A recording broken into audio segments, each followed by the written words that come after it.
tidak mau impor beras. Lalu sekarang faktanya per hari ini nih, catatan datanya harus dibaca. Impor kedelai 2 juta ton. Pak Mahfud kerja dalam kabinetnya Pak Jokowi. Pertanyaan Mahfud tidak dijawab oleh Gibran. Daging sapi 160 juta ton.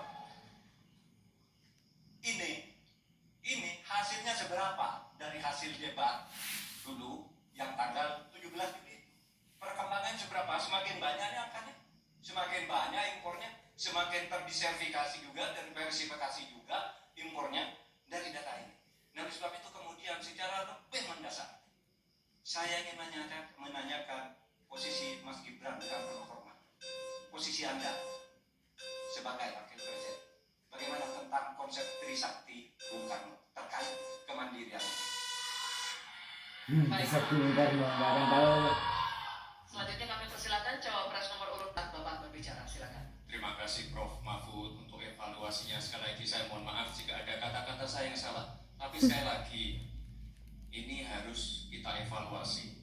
Dan kita jangan memberikan narasi-narasi yang menakutkan kepada warga. Intinya adalah program-program yang sudah berjalan sekarang. Nomor 1 dan nomor 3 ini kan kompak. Food estate gagal. Saya tegaskan sekali lagi Pak. Memang ada yang gagal. Tapi ada yang berhasil juga, yang sudah panen. Misalnya di Gunung Mas, Kalteng, itu sudah panen jagung, singkong. Itu Pak, cek saja nanti ininya, cek saja datanya. Intinya adalah warga jangan diberikan narasi-narasi yang menakutkan. Kita harus optimis Pak. Bapak-bapak ini adalah calon-calon pemimpin, harus optimis. Jangan memberikan narasi-narasi yang menakutkan kepada warga dan masyarakat. Menyimpang pertanyaan. Ada nggak sinkron dengan jawabannya? Baik, waktunya habis. Baik, waktunya habis. Dan calon wakil presiden nomor urut 3 Bapak Mahfud MD. Bapak Muhaimin, waktu Anda bertanya 1 menit dimulai saat Bapak berbicara, silakan. Prof. Mahfud yang saya hormati, calon wakil presiden, bahwa kita saksikan hari ini 9 tahun terakhir ini kerusakan iklim, lingkungan hidup yang mengkhawatirkan, kemudian bencana ekologis, banjir, longsor, dan berbagai keadaan sulit lainnya terjadi. Ini bukan main-main, ini serius. Nah, kalau mau jujur, kiamat makin dekat ini. Kok dianggap biasa-biasa saja gimana Pak Mahfud? Karena itu saya ingin menyampaikan data-data penting nih, catatan saya. Konflik agraria semakin banyak dan tidak diatasi.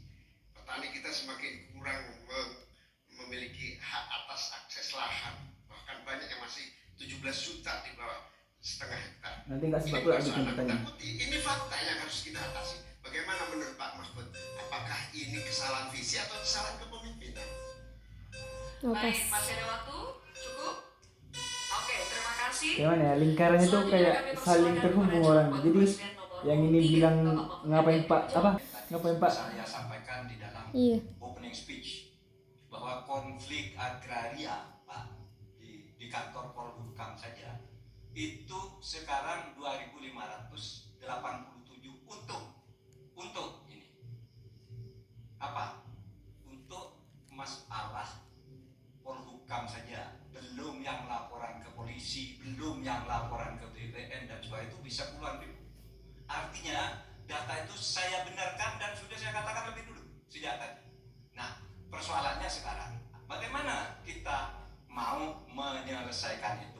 Begini, dulu di zaman Bung Karno itu ada undang-undang yang menyatakan bahwa tanah-tanah milik masyarakat adat itu supaya diberikan ke masyarakat adat. Nah, pada waktu itu pemerintah itu mempunyai Inspektorat Jenderal Agraria. Inspektorat Jenderal Agraria ini mengeluarkan keputusan Inspektur Agraria yang menyatakan bahwa tanah adat milik si ACB diberikan kepada masyarakat adat, kepada pemilik masing-masing. Nah, tetapi sesudah zaman Orde Baru muncul BPN, sehingga dikatakan bahwa yang disebut sebagai produk kinak itu bukan bernilai sertifikat, sehingga menjadi mentah lagi Pak persoalannya. Jadi tumpang tindih sertifikat. Pada saat kinak itu dikeluarkan, itu secara hukum sah. Tapi begitu ada orde baru, itu harus bentuk sertifikat dari BPN.